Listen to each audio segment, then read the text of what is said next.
নমস্কার বন্ধুরা, welcome back to live water football. তো বন্ধুরা, আরও একটা নতুন ভিডিওতে তোমাদের সকলকে স্বাগত জানাই। যারা নতুন এসেছো তারা কিন্তু চ্যানেলটাকে সাবস্ক্রাইব করে দাও।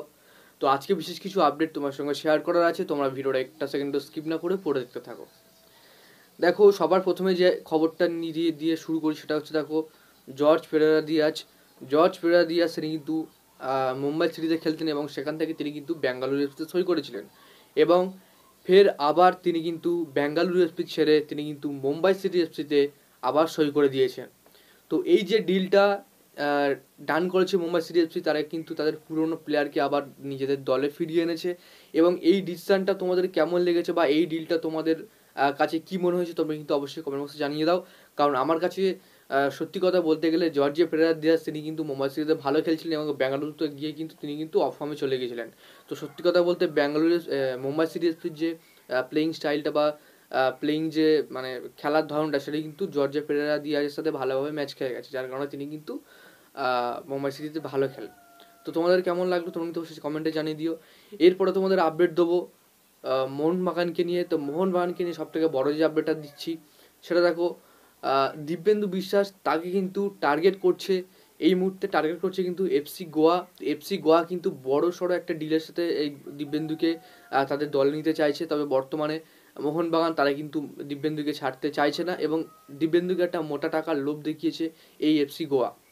তো দেখো, দিব্যেন্দু এফসি একটা নতুন ভালো মানে ডিফেন্ডার, মোহনবাগান তাকে কিন্তু তুলেছে এবং গোয়া তাকে কিন্তু বেশি টাকার বিনিময়ে তাদের দলে নিতে চাইছে। এবং আমার তো মনে হয় না যে দিব্যেন্দু বিশ্বাস তিনি মোহনবাগান ছেড়ে তিনি গোয়াতে যাবে। তো সত্যি কথা বলতে খুবই খারাপ লাগছে, কারণ এই যে খবরগুলো বেরিয়ে আসছে, হ্যাঁ, তো এটা তোমরা কিন্তু একদম ভুয়ো ধরে নাও। হ্যাঁ, গোয়া শুধুমাত্র একটা ইন্টারেস্ট শো করেছে, এখনও কথাবার্তাই চালায়নি কোনো ক্লাবের সঙ্গে, শুধুমাত্র একটা ইন্টারেস্ট শো করেছে, জাস্ট একটা ইন্টারেস্ট, এর বেশি কিছু না। ঠিক আছে, তোমাদের বোঝাতে পারলাম। আর এরপরে তোমাদের যে আপডেট দেবো সেটা কিন্তু সবথেকে বড় আপডেট, যেটা কিন্তু গ্রেগ স্টুয়ার্টকে নিয়ে। তো গ্রেগ স্টুয়ার্টকে নিয়ে বড় আপডেট বেরিয়ে আসছে, ফাইনালি বড় আপডেট বেরিয়ে আসছে যে গ্রেগ স্টুয়ার্ট তিনি কিন্তু তার পুরনো দল, যেখানে কিন্তু কিলমার্নক এফসিতে তিনি কিন্তু ফিরে যেতে পারেন। হ্যাঁ বন্ধুরা, কিলমার্নক এফসিতে তিনি কিন্তু ফিরে যেতে পারেন এবং সেখানে কিন্তু তিনি যোগ দিতে পারেন। তো এমনটাই খবর বেরিয়ে আসছে।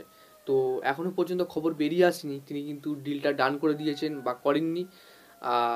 খবর যদি আমার কাছে বেরিয়ে আসে যে গ্রেগ স্টুয়ার্ট তিনি ডিল ডান হয়ে গেছে, তাহলে কিন্তু অবশ্যই আমি তোমাদেরকে জানিয়ে দেবো, কিন্তু এখনও পর্যন্ত ডিল ডান হয়নি। ডান হলে কিন্তু সবার প্রথমে তোমাদেরকে আমি জানিয়ে দেবো। তো যাই হোক বন্ধুরা, আজকের ভিডিওটা এতটাই ছিল। ভিডিওটা ভালো লাইক করে দিও, আর আমাদের এই চ্যানেলে প্রথমবারের জিনিস যদি হয়ে থাকে তাহলে কিন্তু অবশ্যই চ্যানেলটাকে সাবস্ক্রাইব করে দাও। ধন্যবাদ।